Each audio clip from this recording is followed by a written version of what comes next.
वर्षा जी, उत्तराखंड बहुत ही संवेदनशील राज्य है। ये तो किसी से छुपा हुआ नहीं है, जग जाहिर है। और उत्तराखंड में कभी भी आपदा का, चाहे वर्षा ऋतु में तो खासकर ये विषय आप देखने को मिला ही है।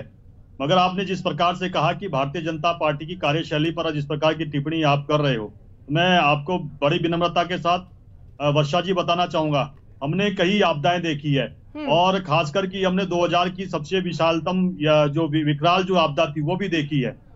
आप देखिए कि उस समय की सोई हुई सरकार किस प्रकार से काम कर रही थी और हमारी सरकार जब जोशीमठ में कोई प्रकरण, जिस प्रकार की घटना होती है, पहले दिन ही जब घटना घटित होती है वहां पर एसडीआरएफ की टीम होती है, एनडीआरएफ की टीम होती है।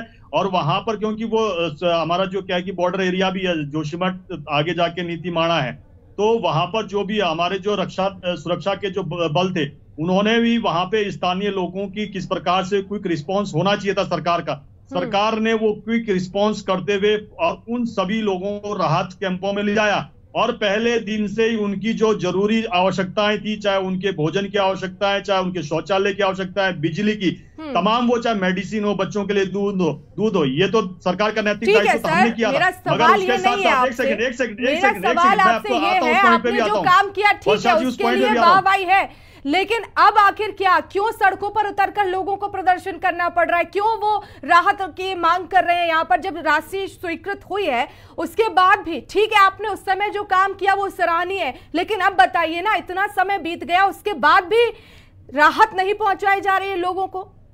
सवाल मेरा ये, आप इस पर जवाब दीजिए।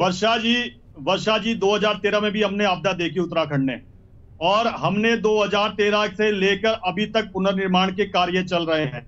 उसमें से 22 से अधिक योजनाएं हमारी सरकार में ही तय होती है और उन योजनाओं पे हमने काम किया। और जोशीमठ की जब आपदा आती है तो कांग्रेस के लोग, उस समय के आपने बयान उठा के देख ले इनके तमाम नेताओं के, उन्होंने कहा था कि जो बद्रीनाथ हमारा धाम है, जो उस क्षेत्र से लगते हुए लोग हैं, उनकी जीविका पे असर पड़ेगा। उन्होंने तमाम तरह के प्रश्न उठाए। मगर आप देख लीजिए कि हमारी सरकार का प्रबंधन देख लीजिए, आदरणीय मुख्यमंत्री जी का प्रबंधन देख लीजिए, हमारे सरकार में जितने भी उस तंत्र थे उनका प्रबंधन देख लीजिए, उन सारे रिकॉर्डों को ध्वस्त किया। कांग्रेस के ब्रह्म जाल में कोई भी फंसा नहीं। और अभी कांग्रेस के जो प्रदेश अध्यक्ष कह रहे थे कि सनातन के ऊपर जो बड़ा बड़ा व्याख्यान दे रहे थे, मैं उनको बोलना चाहता हूं, आपके चैनल के माध्यम से आपके दर्शकों तक आवाज पहुंचाना चाहता हूं, उनको इस पर बोलने का कोई नैतिक अधिकार नहीं है। जितना शोषण उन्होंने सनातन धर्म का किया है, एक एक अगर मैं कहना चाहूंगा, शुरू से लेके उनके प्रधानमंत्रियों से लेके उनके नेताओं के, तो ये यहाँ पर जितने ये जिस प्रकार के व्याख्यान देते हैं, मुझे लगता है दूसरे दिन से वो सोचने पे मजबूर हो जाएंगे।